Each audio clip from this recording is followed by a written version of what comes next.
A shout out and a big congratulations to Edo number 4 over the YouTube chats.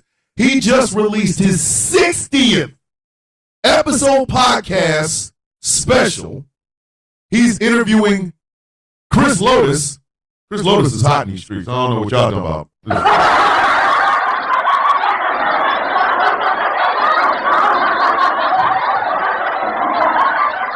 I'm dead ass. I don't know if y'all understand. Edo number 4 is hot in these streets, and then he brought in the hottest name in these streets, Chris Lotus. Listen, 60th episode of his podcast. Congratulations, Edo. I hope to match that one day. Because I will be bringing Enemy of the State every Wednesday. I'm just trying to figure out a day. And I want to get a background that doesn't look like this. So I will be streaming every day. I will be trying to bring on guests and things of that nature. So I'll probably be using the TikTok desktop version so we can have great conversations. Look out for it. Enemy of the State is going to return. I will be recording it, and it will be a podcast on Thursday, but the original show will come on Wednesday, probably about 2 hours. It'll be during the day. So every Wednesday, only on Ghost Claw Productions Radio. Ooh, I had to burp. Let me tell y'all about my week. Friday, I get a chance to sit down and be interviewed by the one and only Edo for his podcast. That's right. I will be interviewed by Edo. He's already sent me a list of questions. I cannot wait for this. I'm really, really excited. And I want to thank Edo for even wanting to interview my goofy, crazy ass, because I don't know why people want to interview my ass.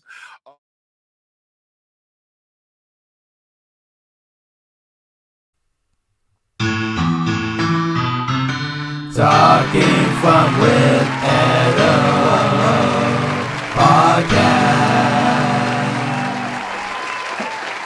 Hello, everyone. It's Edo4 back at it again with another episode of Talking Fun with Edo, with episode 68.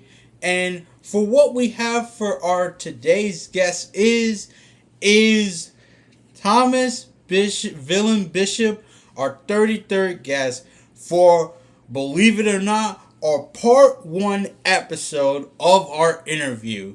So with this in mind, my friends, please enjoy our part 1 with Thomas the Villain Bishop interview. So here we go. Hello, my friends. It's Podcast Edo back at it again with another episode of Talking Fun with Edo 68 with our new interviewee, Thomas the Villain Bishop. How's it going today, my friend? You know what? It's been a good day. It's been a good day.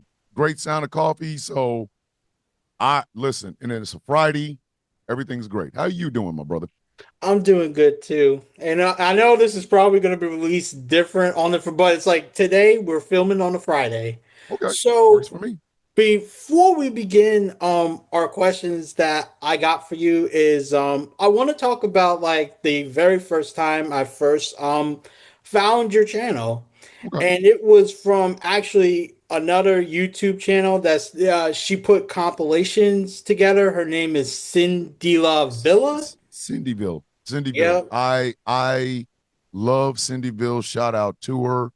I did not realize that there were people outside of the United States that were watching and consuming the stuff that I do on TikTok. I had no idea. So somebody had to tell me. Somebody was like, hey, you know that video you made like a couple of days ago? I'm like, yeah. Like, did you know that there's a African woman playing it? And I'm like, wait, whoa, hold on. For real? And sure enough, they gave me the name. I looked, and it was Cindyville. I love Cindyville. Cindyville follows me on TikTok.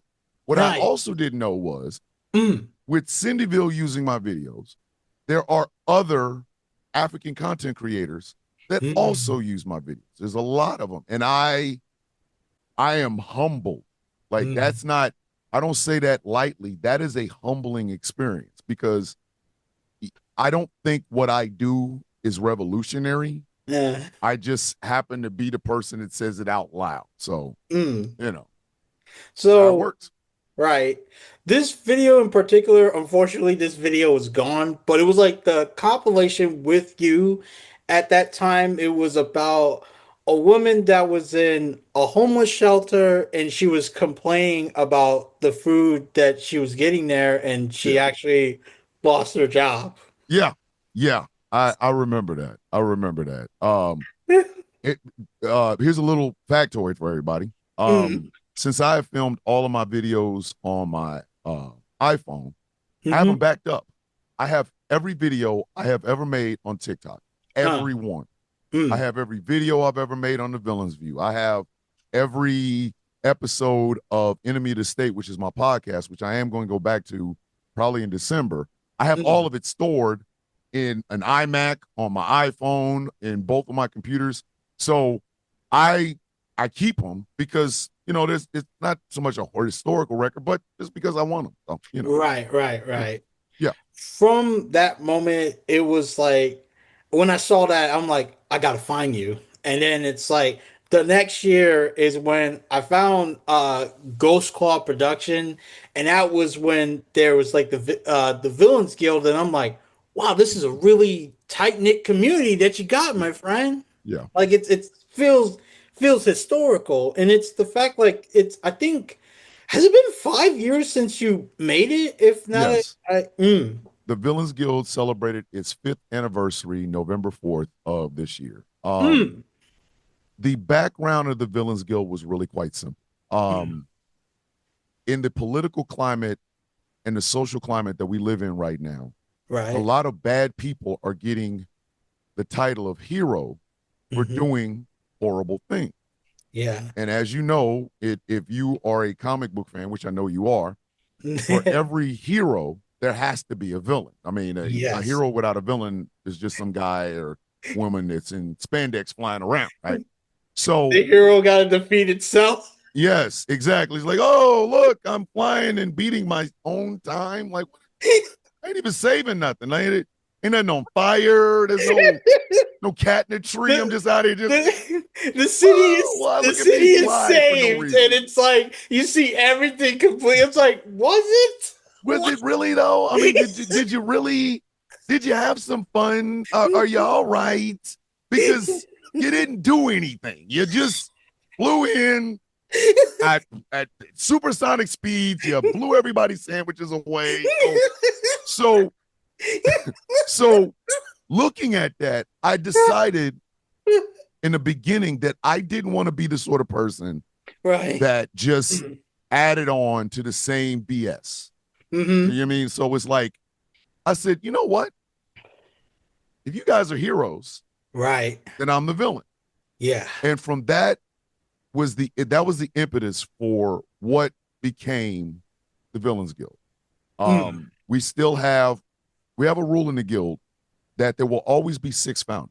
Always. Right. Because in the founding, there were 6 of us. And Okay. it was myself, the gentleman that you know as Professor Moriarty, a beautiful sister by the name of What Jay Said, another beautiful sister named Sour Latte, the Angry IT Nerd, and now we have Gambit because we did have a founder, but he left. So there is our 6. Okay. The rules are quite simple. If a member, the 6 are called the Obsidian 6, the Black Right. 6. Right. So let's say, for example, something happens. Yeah. And I'm no longer able to be a member of the Obsidian 6. Yeah. Another member of the guild will step into my place because the 6 founding members represent the heart of what the guild is. We're not the leaders. Yeah. We're just the heart. We're there to remind people what it is that we're supposed to do. Professor Moriarty, my good friend and my brother, who was actually the first villain, this funniest thing. Professor Moriarty is what I based the Villains Guild on. I used his sense of right and wrong and fighting for those who can't fight for themselves. And then I took that and added, a familial bond. Like, we're family. The 6 of us are family. And that is how the guild began. We are now in the process, and we should have done this years ago, but we are now in the process of organizing, of putting people in regions and things of that nature, getting people. We now have a charter, which our charter basically says that we believe in the 3 A's, which is activism, advocacy, and awareness. So each of us will have a different position. Professor Moriarty himself has started a sister organization called the Outcast Nation. Shout out to them. Okay. And they are the ones that actually do advocacy, activism, and awareness on a day-to-day basis. They're the ones that do investigations. I am a member of the Outcast Nation. Professor Moriarty leads it, and I would follow that man to hell. Gasoline draws on. Right. Each member of the 6, we have different interests, but we are gathered together based on the 3 laws. The first thing we had to do was create 3 laws. There are only 3 laws to the guild. Authenticity, meaning being yourself at all times. Telling the truth. Even if it means you end up being the bad guy in the room, you tell the truth. The third one is to fight for those who cannot fight for themselves. The people who do not have a voice, those are the people we fight for. It's not about ego. It's not about followings on TikTok. It's about actually making a difference in the world. Right. The world needs villains more than they ever have. And it is our job, our responsibility, and our oath to do as such. So that's a short, brief, history of the Villains Guild. It's a good history for sure. And listen, one day when we write it down, and we're gonna actually get one of those old books, the old scroll books, and you gotta, the ones that just slam down on the ground, and you gotta open it up with a key. Yeah, and it's got like a leather back, and it's gonna open up. And my God! It's gonna have the Villains Guild symbol on the inside of it. Yeah. It's like the lore of the guild, and we're gonna make sure that we keep the fight going. For us, it was never about being famous. Yeah. It was always about doing good. Yeah. We are the opposite of everything that people see nowadays. The good guy who, cuts off food stamps, or the great lady that snatches people out of cars and shit. And as you can see, we're needed now more than ever. You know what I mean? Like it's like it's almost as if they prove our point every day. Like we go, oh, for real, y'all just gonna be okay with this? With this what's popping? This was a bad thing. This is the hot thing in the streets now. You're right. So no, we're like, no. Excuse me, that ain't right. So you're right. They need us now. They need villains now more than ever. So that is a very brief but very colorful history of the Villains Guild. Gotcha. And I am proud to be a member.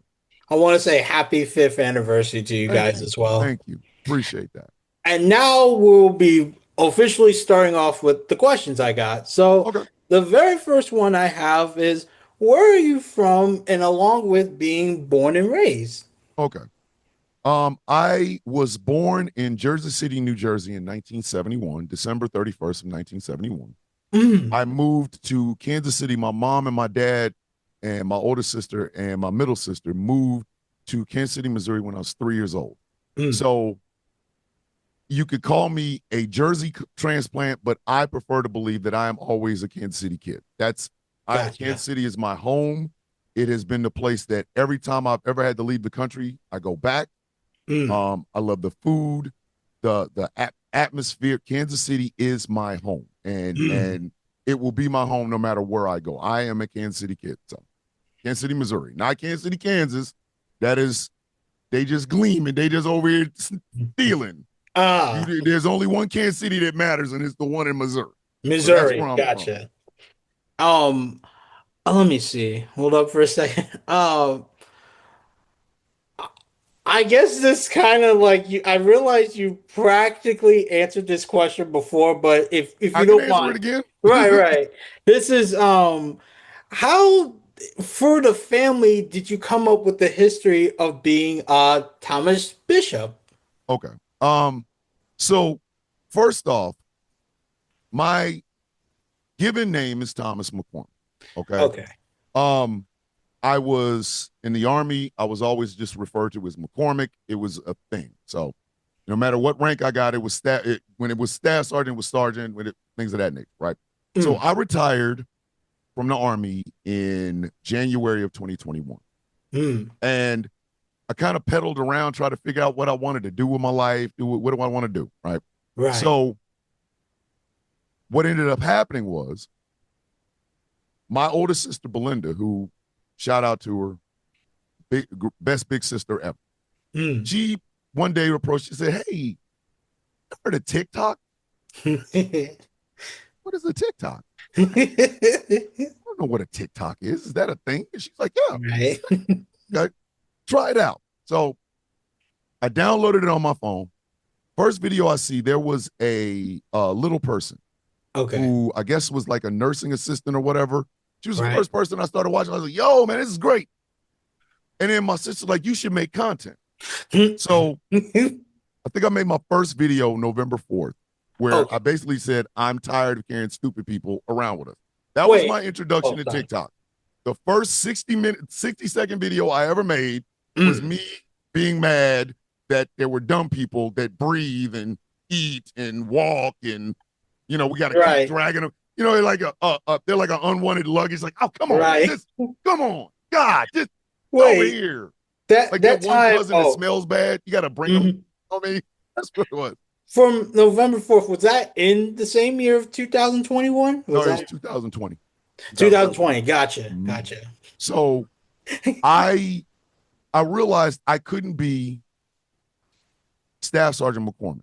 I realized I couldn't be Thomas McCormick. I realized I had to be something different. Right. I had to be somebody different. And I have a nickname, okay? And it's actually tattooed on my left arm. And it's Bishop. Gotcha. Now, Bishop is my favorite X-Men character. Period. He is absolutely without question. If you ask me tomorrow, ask me in a week, ask me in a month, who's your favorite X-Men? Bishop. Gotcha. I'm sorry, did you not understand? Did I stutter? Yeah. So I crafted, I said, well, I'm always going to be Tom. But I can also be Bishop as well. Right. And that's where the name came from. Now, the villain part of it, that came with work. With work, gotcha. Yeah, like I kind of looked at the landscape. I said, yeah, I don't like this. I'm gonna be a villain. I don't like none of this. Everything smells bad. There's it's making my skin itch. You know what I mean? Like I don't want to do this. So whatever this is, I'm the opposite of that. Whatever this is. I mean, and there were a lot of names that I came up with. Like, it was going to be Thomas, and it was going to be Thomas Anti-Monitor Bishop. It was going to be Thomas Anti-Life Bishop. Anti-Life, wow. Like it would. Listen, y'all are lucky. Y'all are really lucky. Because if I had went with the one I had thought of first, my name would have been Bishop Darkside. Darkseid is my favorite villain. Beyond, like, bar none. My favorite villain. Star Wars, right? Star Wars. No, from DC. Darkseid. Oh man. The one that beats up Superman all the time. Oh, okay. I love Darkseid. Like, I'm serious. Like, I'm not even playing. Like, I have a miniature Darkseid that sits in my desk. Oh, okay, cool. I have a bigger one over there, a medium-sized one. Darkseid is my favorite supervillain. Cool. Y'all were always gonna get Bishop Darkside. Bishop Darkside. Yeah, and I was gonna have like an Omega effect, and it was about to be weird. But I stuck with Thomas Bishop, and since Darkseid is a villain, I came up with the villain moniker. So that's where. Right. Yeah. Cool. Our next question, and I was really curious of like how this happened. Was how did you meet Teezo Touchdown and even got to be in one of his music videos, Rock Paper Strippers? How did that happen? I was actually in 3 Teezo Touchdown videos. Oh wow, man. Go look up Familiarity. Okay. I play his father. And I play Ed Smith, the guy that runs the Help Wanted gas station. I'm serious. Go. You got to go watch. Okay, so this is what happened. I got it. I got you. All right, so I made a video. It was when Teezo Touchdown used to have all the nails in his head. Right. Like his hair had nails, like actual. Yes, like soda. Like, yes, like almost like nails, pinhead. Right? So I saw that video. Right. And I joked on him. Right. I'm like, you can't pass new metal detectors. Your biggest enemy is a hammer. I'm like, boy, you're gonna give yourself lead poisoning. I went off for about a minute. Right? What I didn't know was Teezo saw that. Oh, right. Teezo Touchdown saw that video. And I get an email out of the blue from Teezo's manager. And no, what it was is somebody said, hey, right, somebody's looking for you. I'm like, who could be looking for me? And I read the DM. They were like, yo, man, Teezo Touchdown's manager wants to talk to you. I said, who? He was like, Teezo Touchdown.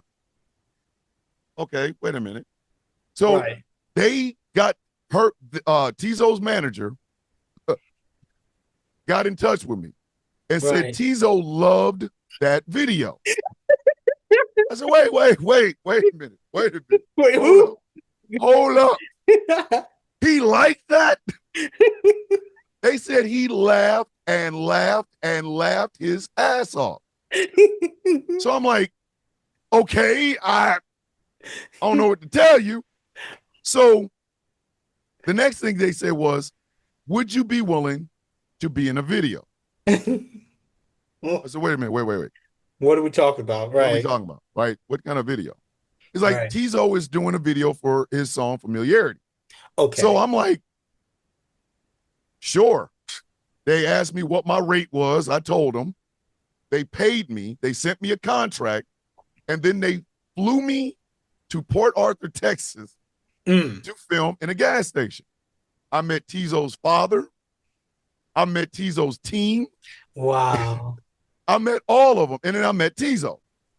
Right? So we filmed, and I mean, when I say film, I'm talking about I was there for 3 days. It was a production. You were in a production. Yes. I did behind the counter. I did on the computer. There was a bathroom they had messed up, made it look like the bathroom was funky. Right. I did all of that, all of it, right? And I had on my Help Wanted shirt that said Mr. Ed Smith on it, right? Wow. They call me Mr. Ed. So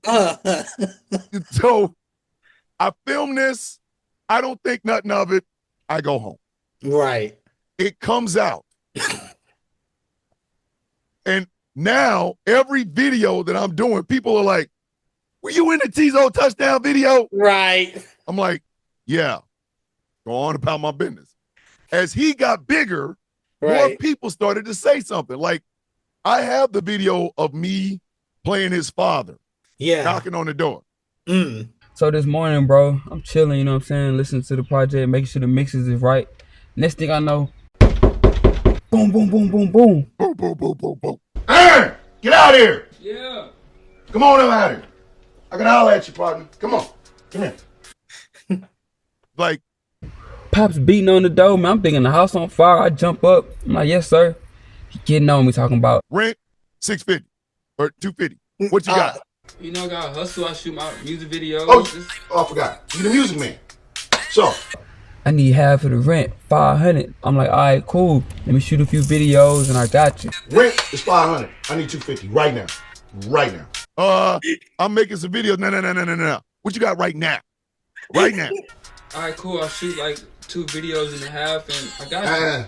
What you got now? Right now. Like $17 and some change. No. Unacceptable. Like, nah, that's all right. I ain't got nothing, Pop. I got to make some videos. All right, check this out. You got 2 options. Check this out. You want to be hustle man, but your hustle ain't working. So guess what? Now you're going to work. 1, go work with him at the plant. I'm not trying to do that.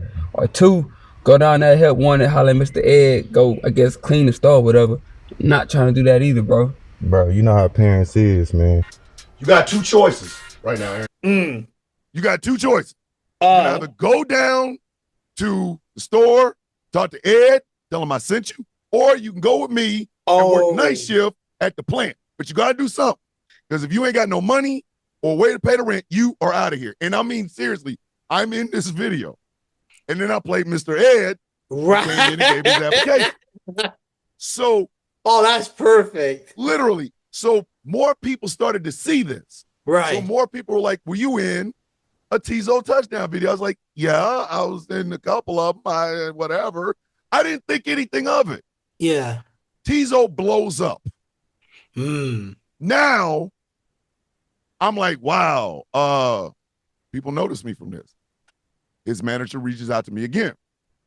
And she's like, hey, we're filming a video for Teezo's new song, and he wants you to be in it. I'm like, okay. Like, it's in Los Angeles. I was like, excuse me? Oh, whoa. Mind you, I love Los Angeles, but I've only been there like 2 or 3 times when I was younger. Gotcha. So they flew me out again. They paid me, flew me out again. And I was in the rock, paper, scissors video. Right, they filmed at a boxing ring, like an actual gym with a boxing ring. Right. Off of Slauson in South Central Los Angeles. Slauson, okay. The food was delicious. They had street tacos. I'd never had them before. They put me up in a hotel on Venice Beach. I saw Muscle Beach. They had all the plaques and everything. I saw they were playing a game of something. And let me tell you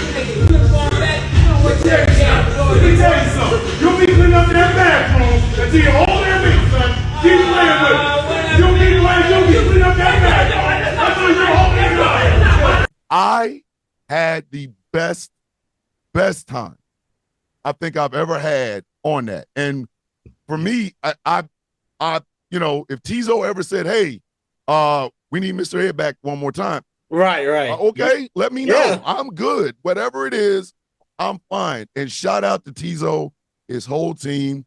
I'm so proud to watch the growth that he's making. And I even told him, I told him to his face, I was like, hey, always maintain who you are. Be you. Yeah. You got this. Just be you, and everything else will turn out. And I'm surprised that people still remember that I was in a Teezo Touchdown video. So I was in 2 of them. So it was weird. So I would say one of my favorite songs from him was "It's 5 o'clock Somewhere." I love it's like it was green screen and then it was just like, did the beat just switched? Yes. I still am partial to Familiarity. I don't know why. I'm still partial to it because there's so many parts in it that you were and I was a part of, and it's just like I had to keep hearing that song over and over and over, and I'm like, okay, this is my favorite song. And then the next one would be obviously Rock, Paper, Scissors. I heard that over and over, and so it's like those 2 songs mean a lot to me. They mean a whole lot to me. Nice. You know what I mean? So I absolutely love it. I love every minute of it. I would say on that note, for being in that, was that really like the very first time you've been in a music video, or were there? Oh, wow. Okay. Here's the crazy part. My father had a very, very, very small role in a movie called Bucktown. Very small part. I'm talking, he was the bartender behind the damn. I would blink and I would mix it. Yes. Right. You would see him. He's got this red and white checkered shirt on. Yeah. You can't miss him. He has this big old gray afro. So he has a speaking role, right? Or no. Oh. No. They just filmed him coming in. Like they were coming in. My father's over there. Yeah. Try not to look at the camera and let me rub something down. Right. So being in a video, being in 2 or 3 videos, is the first time I've ever done it. And it was such a great experience because number one, I got to see a really great artist. It's not like Teezo is untalented. All right. And 2, I got a chance to actually just play myself in different parts. So it was that was a first, but it was absolutely one of the best ones, best experiences I've had. Nice. So now we're moving on to our next part that It's been a while since I've done this, and it is the first and inspirational. So the one that we got for our first one was, what was the first comic that you read, and what was the inspirational comic? And it could be like that. And if you would like to add manga, that's also optional. If you like to, yeah. I will tell you, the very first comic book I bought was a Firestorm comic, and there's a story behind that. So there is a comic book shop on 39th and Main called Clint's Comics in Kansas City. Shout out to Clint's. Jim Kavanaugh was a good friend of mine. I helped him move, all of his stuff, but it was the first time I had left school, got a little money in my pocket. I'm gonna go buy a comic book. So I go in and I'm looking and I'm just like, oh my God. It's like a kid in a candy store. It's amazing. A 13-year-old going, look at these beautiful books. So I'm touching the comics. I'm over here looking like, yeah. Were they in like that thing, like that plastic bag that you had? No, these were fresh on the damn like. Oh rack, they were just on the shelf. They were just And this is when they used the paper, the old paper that turns yellow and shit. Yeah. So, okay, I got you. I'm sitting here and I'm looking, I'm touching, I'm looking. There's a guy behind the counter going, "Don't touch the comics." No. Scares my little 13-year-old ass to shit, right? So, you're either gonna buy or you're gonna leave. Right. So I grabbed two comics and they were both Firestorm. I cannot remember the numbers of them though. Oh, but I snatched them up and put my little money, out of free, right? Yeah, put it in the bag and I hauled ass, right? Yeah, ran it out. Yep, I read those comics almost until the pages fell off. I couldn't wait to do anything to get more money, to get more comics. Wow. So that was my first comic, was a Firestorm comic, and I cannot remember which one it was. Gotcha. But the inspirational one, and this is going to sound really effed up, but it's true. My most inspirational comic book is The Death of Superman. Superman 75. Okay. The reason it is the most inspirational is I was in the Navy when this happened. Awesome. So they had these two events, right? The first one was the death of Superman. The next year was the breaking of the Batman. Right. So it was all over the news. People freak like, yo, Superman's about to die. Right. So it was a comic book shop in Norfolk, right out of the naval shipyards. Went down the street and I got Superman. I had gotten all of them. I had them in paper form. And the week that Superman 75 came out, I made sure to go the day before, pay for it. That the next day, all I got to do is come in and get my comic. So I got Superman 75. And I have been reading all the way up to this. And I'm not going to lie, Superman was getting the shit beat out of him. Superman got beat up. Superman got beat up. Every book I was reading, I was like, yo, he's not going to make it. Yeah, this one for really sure. Getting his ass whooped. Right. I was like, Doomsday. The first thing I even saw of Doomsday, he had ravaged through things, killed people, and caused car accidents and avalanches and shit. So here, the Justice League, shows up and they're fighting him. Right. He beat Guy Gardner's ass. Like, get out of here. Yeah, get on, beat it. Right. Beat up Booster Gold. Punched ice in the ribs, broke her ribs, all kinds of shit. Bloodwind got his ass whooped. Here comes Superman. It's like, what did Booster call him? Doomsday. So here's Doomsday, and he goes, bam, just hit him with a pound, and Superman stood there like, that really heavy hand. What was that supposed to do? Yeah, the next thing I know, Doomsday turned around and Sabat kicked the shit out of him. Kicked him through a house.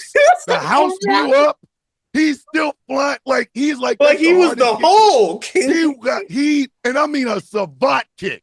Like not the spin kick and shit. Right. They didn't even leave his feet. He just spun around, kicked the shit out of him.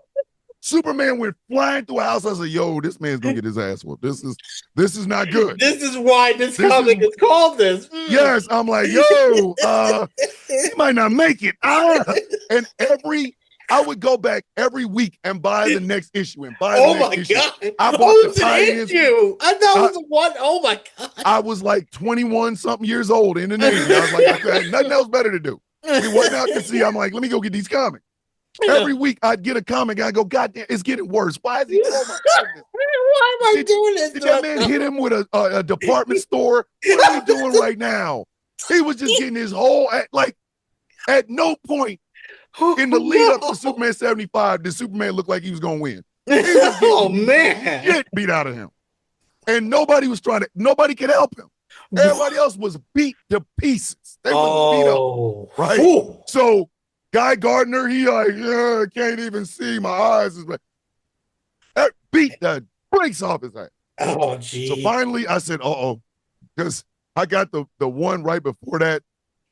It said next issue, the end. I was like, oh, okay. Yeah. So I paid for it. That shit came in the next day. I couldn't wait to get off work. I was like, can we quit? Is it time to go? Is it time to go? I got stuff to do. I ran my ass down the street, went and got my copy, and didn't even read it until I got back to the ship. I was in my little bunk with the light on, reading it. I said, damn. Was there your friends in there with you and be like, yeah, I had two Navy friends, Big Mike or Mike and Owens or O. They were there with me. They're like, Mac, baby, hold on. We'll drive you. I'm like, we need to hurry up. Come on. We gotta go. They might be sold out when we got paid for this. We need to go, Mike. Let's go. Mike had a blue Eldorado Cadillac, and the three of us jumped in that car. We was around the street. Yeah. So I get it. So I'm just gonna go read this. And I sat in my bunk and I read the whole thing like 3 times and I was crying. I was like, yo, this is really up. This isn't good. This is a badass one. So I was in my bunk crying. Right. Here I am, a Navy sailor on a ship with other men around me, and I am crying like a baby. I'm Superman, get out! Get out! I'm fine. Coming to eat. Be out there in a minute. I was crying. Oh my God. I put my pillow over my face. I was crying so damn. Dang. Man. I was literally. I read that shit 3 times. And I said, I won't play no more. I'm sick. I'm done. My nerves. Why you gotta die like that? So that was my inspirational comic book, because literally the next year or further down, I think it was like further down that year or the next year, right? They broke Batman again.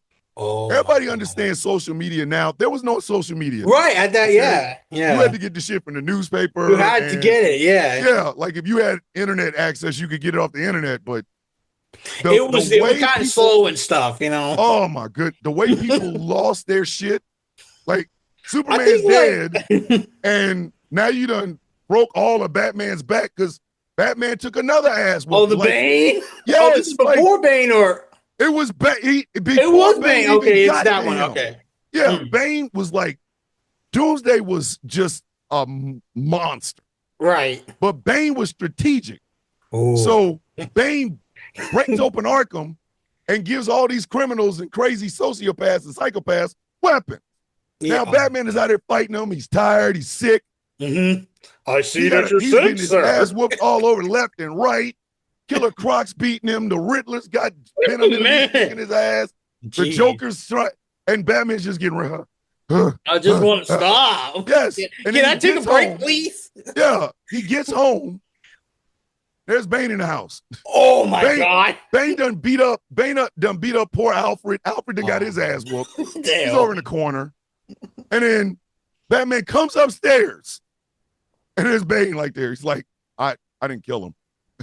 I don't want your underlings. I want you. I messed him up a bit, but listen, it's you. Bane put his foot in his again. I don't know why the 90s were like this. I don't know. Like Superman got the crap beat out of him, dies.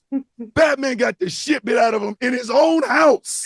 In his own house. It's my house. It's like Bane owns this house. It's like, you pay me rent, sir. Y'all know that big penny? There's a big penny there. Everybody sees in the Batcave.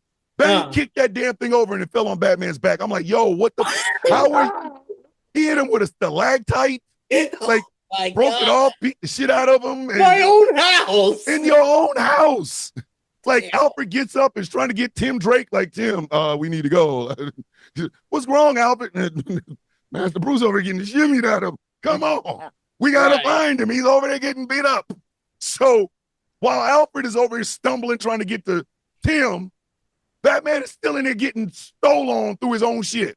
The display he had for Jason Todd, he got smashed through that. And then after all this ass whooping, after the blood and Batman, God love him, he tried. Yeah. He really did. He put up a fight. He threw one punch. Yeah. He threw one punch. He tried to throw another one. He tried to do the one punch man, but oof. He threw one punch. Yeah. He hit him one time and Bane just laugh. Wow. Is that all you got? Is that like the ass whooping started right then? Oh. And by the time it ended, I was like, yo, if they kill this dude, I'm gonna be mad. But they didn't kill him. Lifted him up. Wow. I said, oh shit. Just kill me. Just kill. I was like, just kill him. Don't do that. Right. Like, I used to use like the end of the comic after Bane breaks him. He says broken and done. I used to use that all the time. If I was mad at somebody, guess what? Broken and done. Well, hello, my friends, and it's Editing Edo here to say, will the laughter continue? Will it get even more serious? What else is there to come with Thomas and Podcast Edo? Find out more on the next episode of Talking Fun with Edo. Well, I hope you all enjoyed this episode of our Part 1 special with, once again, Thomas the Villain Bishop. And on that note, another thing that's going to be sponsored along with this video right here is going to be the Sound of Coffee shop, where you can get your own clothes just as this one, coffee mugs, and the whole 9 yards. Please check out these website of this video link down below. And now what we got for our shoutouts is Terrance Hill TV, Indigo Archers, Powelll Jr, Trobihin, Vibe Reactions, Internet Pitstop, Danasinspired, Shama King 200, Amy Winefrey, 47 Cartoon Guy, Julia Ghouls, AZFK, and second to last is Rosa, and an up-and-coming band called Paraa Station.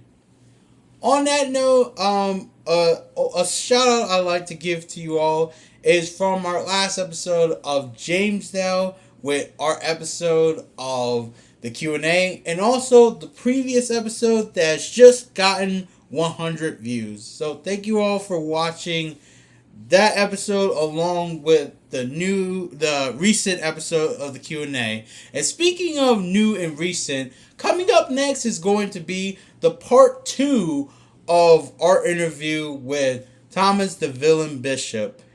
And as usual, my friends, I really hope you all enjoy and keep on the lookout for that one and also more to come. And you know, as usual, my friends, I will see you later.